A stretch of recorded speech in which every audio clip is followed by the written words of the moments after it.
ಆಚಿ ಮಸಾಲ. ಎಂತ ಅಡಿಗೆಯ ರುಚಿಯಾಗೋ ರಹಸ್ಯವು 20 ರೂಪಾಯಿ. Hi hello ನಮಸ್ತೆ.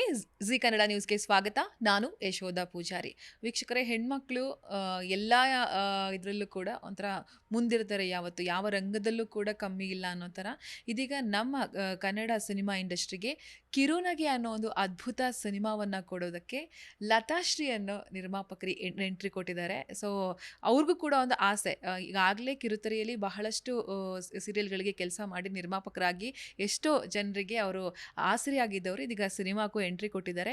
ಕಿರುನಗೆ ಅನ್ನೋದು ಒಂದು ಅದ್ಭುತವಾದ ಲವ್ ಸ್ಟೋರಿ ಹೊಂದಿರುವಂತಹ ಸಿನಿಮಾ. ನಾವು ಸಾಕಷ್ಟು ಸಿನಿಮಾಗಳನ್ನು ನೋಡಿದ್ದೀವಿ ಲವ್ ಸ್ಟೋರಿಗೆ ಸಂಬಂಧಪಟ್ಟಂಥದ್ದು. ಆದರೆ ಕಿರುನಗೆ ಆ ಎಲ್ಲ ಸಿನಿಮಾಗಳಿಗೂ ಕೂಡ ವಿಭಿನ್ನವಾಗಿ ನಿಲ್ಲುತ್ತೆ ಅನ್ನೋದಕ್ಕೆ ಸಂಬಂಧಪಟ್ಟಂಥ ಒಂದು ಅಂಶ ಇದೀಗ ನಮಗೆ ರಿವೀಲ್ ಆಗಿದೆ. ಸೊ ಈ ಸಿನಿಮಾಗೆ ಯಾಕೆ ಲತಾಶ್ರೀ ಅವರು ಹಣ ಹಾಕಿದ್ರು, ಅಂತಹ ಕಂಟೆಂಟ್ ಏನಿದೆ ಅನ್ನೋದನ್ನ ಅವರ ಮಾತುಗಳಿಂದಲೇ ಕೇಳೋಣ. ಮೇಡಮ್ ನಮಸ್ತೆ, ಹೇಗಿದ್ದೀರಾ? ನಮಸ್ತೆ, ಹೇಗೆ ಚೆನ್ನಾಗಿದ್ದೀನಿ, ನೀವು ಹೇಗಿದ್ದೀರಾ? ಕೂಡ ಸೂಪರ್ ಆಗಿದ್ದೀನಿ. ನೋಡೋದಕ್ಕೆ ತುಂಬ ಸರಳವಾಗಿದ್ದೀರಾ ನೀವು. ನಿರ್ಮಾಪಕಿ ಅಂತ ಅಂದಾಗ ನಾವು ಊಹೆ ಮಾಡೋ ನಿರ್ಮಾಪಕರು ಹಿಂಗಿರ್ತಾರೆ ಹಂಗಿರ್ತಾರೆ ಅಂತ, ಬಟ್ ನೀವು ಒಂಥರ ಸರಳವಾದ ನಿರ್ಮಾಪಕಿ ಅಂತ ಅನ್ಸುತ್ತೆ. ಇಲ್ಲ, ನಾನು ಮುಂಚೆಯಿಂದ ಹಿಂಗೆ ಇದ್ಕೊಂಡು ಬಂದಿದ್ದೀನಿ, ಗೊತ್ತಿಲ್ಲ, ನಂಗೆ ಗೊತ್ತಿಲ್ಲ, ನಾನು ಮುಂಚೆಯಿಂದನೂ ಹೀಗೆ ಇರೋದು. ಕೆಲಸ ಗೊತ್ತಿಲ್ಲ, ಇರ್ಬೋದು, ನೀವೇ ಹೇಳ್ಬೇಕು. ಆಮೇಲೆ ಕೆಲಸ ನೋಡಿದ್ಮೇಲೆ ಕೆಲಸ ಮಾತಾಡುತ್ತೋ ಏನೋ ಅಂತ ಅಷ್ಟೇ. ಕಿರುನಗೆ ಸಿನಿಮಾದ ನಿರ್ಮಾಪಕಿ ನೀವು. ಆಲ್ರೆಡಿ ಕಿರುತೆರೆಗಳಲ್ಲಿ ಕೆಲಸ ಮಾಡಿ ಎಷ್ಟೋ ಮಂದಿಗೆ ಆಸರೆ ಆದಂಥವ್ರು. ಈಗ ಸಿನಿಮಾಗಳಲ್ಲೂ ಕೂಡ ಕೆಲಸ ಮಾಡೋದಕ್ಕೆ ಹೊರಟಿದ್ದೀರಾ.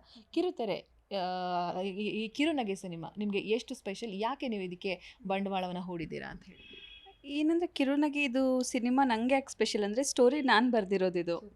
ಅದಕ್ಕಾಗಿ ನನಗೆ ನನ್ನ ಸ್ಟೋರಿ ಮೇಲೆ ಕಾನ್ಫಿಡೆನ್ಸ್ ಇರೋದ್ರಿಂದ, ಆಮೇಲೆ ತುಂಬ ಎಲ್ಲ ಸೋಷಿಯಲ್ ಮೀಡಿಯಾ ಎಲ್ಲ ಸುಮಾರು ಕಡೆ ರಿಸರ್ಚ್ ಮಾಡಿಬಿಟ್ಟು ಸುಮಾರು ಜನರಿಗೆ ಮಾತಾಡ್ಕೊಂಬಿಟ್ಟು ಒಂದು ಸ್ಟೋರಿನ ಫಾರ್ಮ್ ಮಾಡಿದ್ದು ನಾನು. ಅಂದರೆ ಎಕ್ಸ್ಪೀರಿಯನ್ಸ್ಗಳಿಂದ ಕಟ್ಕೊಂಡಿರೋ ಸ್ಟೋರಿ ಇದು. ಹಾಗಾಗಿ ನಂಗೆ ಸ್ವಲ್ಪ ಕಾನ್ಫಿಡೆನ್ಸ್ ಬಂತು. ಬಿಕಾಸ್ ನಾನೇ ಆನ್ ಫೀಲ್ಡ್ ವರ್ಕ್ ಮಾಡೋದ್ರಿಂದ ಮಾಡೋಣ ಅಂದ್ಬಿಟ್ಟು ಪ್ರೊಡ್ಯೂಸರ್ ಆಗೋಣ ಅಂತ ಆಗಿದ್ದು. ನಾವು ಸಾಕಷ್ಟು ಲವ್ ಸ್ಟೋರಿಗಳನ್ನು ನೋಡಿದ್ದೀವಿ, ಸಿನಿಮಾಗಳನ್ನು. ಆ ಎಲ್ಲ ಲವ್ ಸ್ಟೋರಿ ಸಿನಿಮಾಗಳಿಗೂ ಈ ನಮ್ಮ ಕಿರುನಗೆ ಸಿನಿಮಾ ವೆರಿ ಸ್ಪೆಷಲ್ ಆಗಿ ನಿಲ್ಲುತ್ತೆ ಅಂತ ಹೇಳ್ತಾರೆ. ಹೇಗೆ ಮತ್ತು ಯಾಕೆ ಅಂತ ಹೇಳಿ? ಸ್ಪೆಷಲ್ ಅಂತೇನೆ, ಎಲ್ಲ ಮೂವಿಗಳಲ್ಲಿ ಏನಿರುತ್ತೆ, ಹೀರೋ ಇರ್ತಾರೆ, ಹೀರೋಯಿನ್ ಕೈ ಕೊಡ್ತಾಳೆ, ಅವ್ನು ಫೈಟ್ ಮಾಡಾದರೂ ಮದುವೆ ಆಗ್ತಾನೆ, ಇಲ್ಲ ಅಂದರೆ ಇಲ್ಲ, ಅವಳಿಗಿದು ಚೆನ್ನಾಗಿರೋ ಹುಡುಗಿನ ಮದುವೆ ಆಗ್ತಾನೆ, ಆ ಥರ ತೋರಿಸಿದ್ದಾರೆ. ಸೊ ನಾನು being a female producer, female story writer, ಹೆಣ್ಮಕ್ಳ ಥರ ಕಡೆಯಿಂದ ಹೋಗೋಣ ಅಂತ. ಬಿಕಾಸ್ ನಾವು ಫ್ರೆಂಡ್ಸ್ ಎಲ್ಲ ಮಾತಾಡಬೇಕಾದ್ರೆ ನಮ್ಗೆ ಹುಡುಗಿರ್ ಪ್ರಾಬ್ಲಮ್ಸ್ ತಾನೇ ಗೊತ್ತಾಗೋದು ಇವಾಗ. ಸೊ ಹಾಗಾಗ್ಬಿಟ್ಟು ಹುಡುಗಿರ್ ಕಡೆಯಿಂದ ಹೋಗೋಣ ಅಂದ್ಬಿಟ್ಟು ನಾನು ಟ್ರೈ ಮಾಡಿದ್ದೀನಿ ಅಷ್ಟೇ. ನೈಜ ಅಂತ ಇಲ್ಲ, ನೈಜ ಏನಿಲ್ಲ, ಎಲ್ಲ ಸಿನಿಮ್ಯಾಟಿಕ್ ಸ್ಟೋರಿ ಇರೋದೇ ಬೇರೆ ಇರುತ್ತೆ. ಮೂವಿ ಜನರಿಗೆ ಆಕರ್ಷಣೆ ಮಾಡೋಕ್ಕೆ ಇನ್ನೇನೇನೋ ಎಲ್ಲ ಆ್ಯಡ್ ಮಾಡಿರ್ತೀವಿ. ನೈಜ ಅಂತೇನಿಲ್ಲ, ಬಟ್ ನಡೀತಾ ಇದೆ. ನಾವು ಸ್ಕ್ರಾಲ್ ಮಾಡಬೇಕಾದ್ರೆ ಏನೇನೋ ಸ್ಟೋರೀಸ್ ಎಲ್ಲ ಓದ್ತಾ ಇರ್ತೀವಲ್ವ, ಹಿಂಗಾಯಿತು ಹಂಗಾಯಿತು ಅದೆಲ್ಲ ಇದೆ ಅಷ್ಟೇ. ನೈಜ ಏನಿಲ್ಲ, ಸಿನಿಮ್ಯಾಟಿಕ್. ಯಾವ ಹಂತದಲ್ಲಿದೆ ಕಿರುನಗೆ? ಶೂಟಿಂಗ್ ಎಲ್ಲ ಆಗಿದೆ, ಇವಾಗ ರೀರೆಕಾರ್ಡಿಂಗ್ ಡಬ್ಬಿಂಗ್ ಎಲ್ಲ ನಡೀತಾ ಇದೆ. ಓಕೆ, ಡೈರೆಕ್ಟರ್ ಬಗ್ಗೆ ಹೇಳೋದಾದ್ರೆ ಅವ್ರ ಹತ್ರನೇ ಯಾಕೆ ಡೈರೆಕ್ಷನ್ ಮಾಡಿಸ್ಕೊಬೇಕು ಅಂತ ಅನಿಸ್ತು? ಇಲ್ಲ, ಅವರು ಮಾಡಿರೋ ಮೂವೀಸನ್ನೆಲ್ಲ ನಾನು ನೋಡಿದೆ ಫಸ್ಟು, ಏನೇನು ಅವ್ರ ಸರ್ದು ವರ್ಕು ಅದೆಲ್ಲ. ಮತ್ತು ಸಿಂಪ್ಲಿಸಿಟಿ. ಇವಾಗ ಏನಾಗುತ್ತೆ ಅಂದರೆ, ಇವಾಗ ಸ್ಟೋರಿ ನಾನು ಬರೆದಿರೋದ್ರಿಂದ, ನಾನಿವಾಗ ಹಣ ಹಾಕ್ತಿರೋದ್ರಿಂದ ನನಗೆ ಯಾವ ಥರ ಬೇಕು ಅಂದರೆ, I want a good listener. ನಂಗೆ ಒಳ್ಳೆ ಕೇಳೋರು ಬೇಕು. ಕೆಲವೊಬ್ರು ಏನು ಮಾಡ್ತಾರೆ ಅಂದರೆ, ಅವ್ರದ್ದೇ ಇಲ್ಲ ಹಿಂಗೆ ಅಂತ, ಆ ಥರದ್ದು ಬೇಡ. ಡಿಸ್ಕಷನ್ ಮಾಡಿಬಿಟ್ಟು ವಿಚ್ ಇಸ್ ರೈಟ್ ಅದನ್ನು ನಾವು ಟೇಕ್ ಓವರ್ ಮಾಡಬೇಕು. ಆ ಥರ ಬೇಕಾದ್ರೆ ಸರ್ ಮಾತಾಡೋಕ್ಕೆಲ್ಲ ತುಂಬ ಇದ್ರು, ತುಂಬ ಸಿಂಪಲ್. ಅವರು ತುಂಬ ಸಿಂಪಲ್ಲು, ತುಂಬ ವರ್ಕೋಹೊಲಿಕ್, ತುಂಬ ಹಾರ್ಡ್ ವರ್ಕಿಂಗ್ ಪರ್ಸನ್. ಆಮೇಲೆ ಎಲ್ಲರೂ ತುಂಬ ಹಚ್ಕೊಂಡು ಹೋಗಿದ್ದಾರೆ. ಹಂಗಾಗ್ಬಿಟ್ಟು ಸರ್ನ ಇದು ಮಾಡಿದ್ದು. ಏನೋ ಅದು ಸ್ಟೋರಿ ಎಲ್ಲ ಮುಗಿದ್ಮೇಲೆ, ನಮ್ಮದೆಲ್ಲ ಸ್ಕ್ರಿಪ್ಟ್ ಎಲ್ಲ ರೆಡಿ ಆದಮೇಲೆ ಟೈಟಲ್ ಏನು ಇಡೋಣ ಅಂದ್ಬೇಡ ಅಂದ ತಕ್ಷಣ ಬಂತದ್ದು ಕಿರುನಗೆ ಅಂತ. ಒಂದು ಹುಡುಗಿ, ಎಲ್ಲ ಹೆಣ್ಮಕ್ಳು ಸ್ಮೈಲಿಂಗಾಗೇ ಇರ್ತೀವಿ, ಏನೇ ಒಳಗಡೆ ಏನೇ ಇರಲಿ.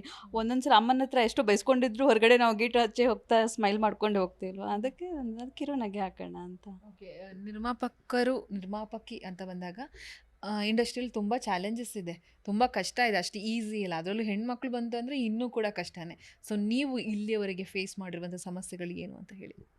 ಇನ್ನೂ ಎಕ್ಸ್ಪೋಸ್ ಆಗಿಲ್ಲ ನಾನು, ಗೊತ್ತಿಲ್ಲ ಏನಾಗುತ್ತೆ ಅಂತ ಗೊತ್ತಿಲ್ಲ. ಬಟ್ ಏನಂದರೆ, ತುಂಬ ಯೋಚನೆ ಮಾಡಿಬಿಟ್ಟು ಇಲ್ಲಿ ಏನು ಬೇಕೋ ಅಷ್ಟು ಆ ಥರನೇ ಮಾಡಿದ್ದೀವಿ. ನಾವೇನು ಫಸ್ಟ್ ಅಂದರೆ, ಇವಾಗ ಫಸ್ಟ್ ಮೂವಿ ಹಂಗಂದ್ಬಿಟ್ಟು ನಾನು ಎಲ್ಲರ ಕಡೆಯಿಂದ ಆ ಥರ ಪುಷಪ್ ಆಗಿಬಿಟ್ಟು ಏನು ಮೇಲೆ ಹಾರಾಡ ಆ ಥರದ್ದೇನು ಮಾಡಿಲ್ಲ. ಎಲ್ಲ ನೋಡಿಕೊಂಡು ತುಂಬ ಜನರ ಸಜೆಷನ್ಸ್ ಎಲ್ಲ ತೊಗೊಂಡಿದ್ದು ಮಾಡಿದ್ವಿ. ಆಮೇಲೆ ನಮ್ಮ ಡೈರೆಕ್ಟರ್ ಅವರು ಅಷ್ಟೊಂದು ದುಂಡು ವೆಚ್ಚ ಮಾಡಿಲ್ಲ ಅಂದ್ಕೊಂಡಿದ್ದೀನಿ. ಎಲ್ಲೆಲ್ಲಿ ಶೂಟಿಂಗ್ ಮಾಡಿದ್ದೀರಾ ಇಲ್ಲ. ಅದ್ರ ಬಗ್ಗೆ ಹೇಳೋದು. ಮದುವೆ ಮನೆದೆಲ್ಲ ನನಗೆ ನಮ್ಮ ಬಿಜಾಪುರಲ್ಲೇ ಮಾಡಬೇಕು ಅಂತ ಇತ್ತು. ಸೊ ನಾನು ಬಿಜಾಪುರದವಳು. ಸೊ ಅಲ್ಲಿ ಬಿಜಾಪುರಲ್ಲಿ ಆಲ್ಮೋಸ್ಟ್ ಮದುವೆದೆಲ್ಲ ಅಲ್ಲಿ ಮಾಡಿದ್ದೀವಿ ನಾವು, ಮದುವೆ ಶಾಸ್ತ್ರದ್ದು ಅದೆಲ್ಲನೂ. ಆಮೇಲೆ ಸಾಂಗ್ ಶೂಟ್ಸು ಉಡುಪಿ, ಚಿಕ್ಕಮಂಗ್ಳೂರು, ಗೋವಾ, ಆಮೇಲೆ ಬೆಂಗಳೂರು ಎಲ್ಲ ಕಡೆ ಮಾಡಿದ್ದೀವಿ. ಓಕೆ, ರಿಲೀಸ್ ಪ್ಲ್ಯಾನ್ಗಳು ಯಾವ ಥರ ಇದೆ ಅಂತ ಹೇಳಿ. ಅದೇ ನೋಡಬೇಕು ಮೇಡಮ್, ಇವಾಗ ಡಬ್ಬಿಂಗ್ ಎಲ್ಲ ಮುಗಿಸ್ಕೊಂಡ್ಬಿಟ್ಟು ಡೇಟನ್ನು ಆದಷ್ಟು ಬೇಗ ಅನೌನ್ಸ್ ಮಾಡ್ತೀವಿ. Okay, ಕಲಾವಿದರ ಬಗ್ಗೆ ಹೇಳೋದಾದ್ರೆ.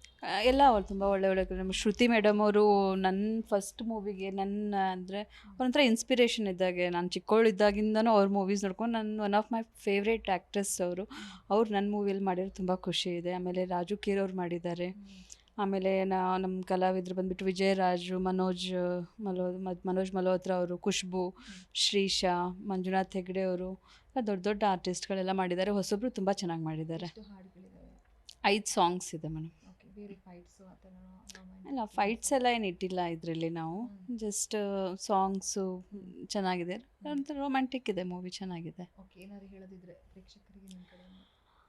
ಹೊಸದಾಗಿ ಏನೋ ಟ್ರೈ ಮಾಡೋಣ ಅಂತ ಒಂದು ಒಳ್ಳೆ ಸ್ಟೋರಿಯಿಂದ ಬರ್ತಾ ಇದ್ದೀವಿ. ದಯವಿಟ್ಟು ಎಲ್ಲರೂ ಸಪೋರ್ಟ್ ಮಾಡಿ, ಹೊಸಬ್ರಿಗೆ ಪ್ರೋತ್ಸಾಹ ನೀಡಿ. ಇನ್ನೂ ನಮಗೆ ಇನ್ನೂ ಒಳ್ಳೆ ಮೂವೀಸ್ನ ಮಾಡೋ ಪ್ರೋತ್ಸಾಹ ಸಿಗುತ್ತೆ. ಹಾಗಾಗಿ ಎಲ್ಲರೂ ಬಂದು ಕೈ ಹಿಡಿಬೇಕಂತ ಕೇಳ್ಕೊತೀನಿ. ಎಸ್ ಮ್ಯಾಮ್, ನಿಮ್ಮ ಮೊದಲ ಪ್ರಯತ್ನದ ಕಿರುನಗೆ ಸಿನಿಮಾ ಸೂಪರ್ ಡೂಪರ್ ಹಿಟ್ ಆಗಲಿ.